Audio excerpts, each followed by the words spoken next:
บายดีมื้อนี้มาพบกับพระสีโหบุญมีสิประเสริฐเช่นเก่าเช่นเคยเนาะพระโสสิฟ้ามารูมาส้มพ่อพญาอินทร์ให้พ่อแม่พุทธรี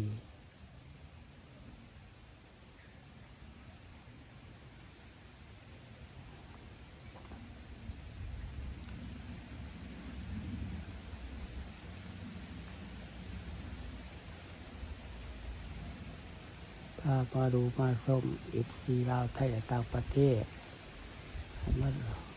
ให้เขาดูเขาส้ม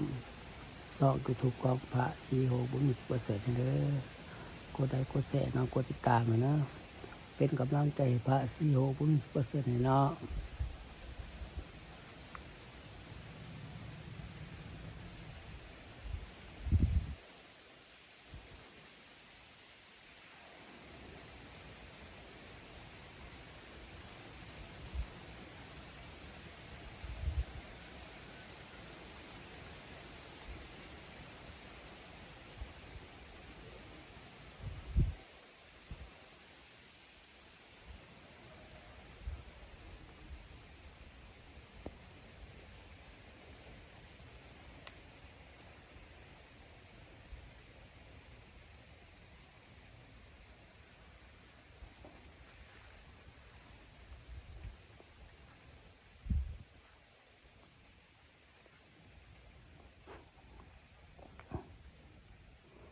มาดูมาส้มมาดูมาส้มพ่อพญาอินทร์ให้พ่อแม่พุทธรี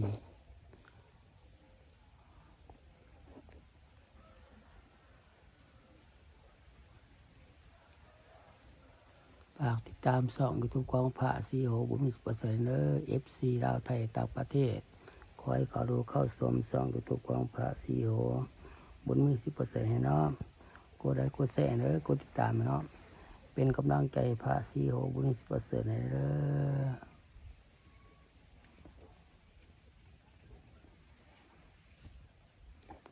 เอาพระบรรยากาศพ่อพญาอินทร์ให้พ่อแม่พุทธรีเอามาให้ดูให้ส้มให้ FC ลาวไทยและต่างประเทศเขาดูเขาส้มซอง YouTube ของพระสีโหบุญมีสิประเสริฐให้เด้อกดไลค์กดแชร์เนาะกดติดตามเด้อเป็นกำลังใจให้พระสีโหบุญมีสิประเสริฐให้เนาะ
เอาฝากบรรยากาศพ่อพญาอินทร์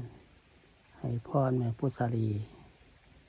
มาให้ดูให้ส้มให้ FC ลาวไทยแต่ต่างประเทศเขาดูเขาส้มช่อง YouTube ของพระสีโหบุญมีประเสริฐเด้อกดไลค์กดแชร์เนาะกดติดตามเนาะเป็นกำลังใจให้พระสีโหบุญมีประเสริฐเด้อ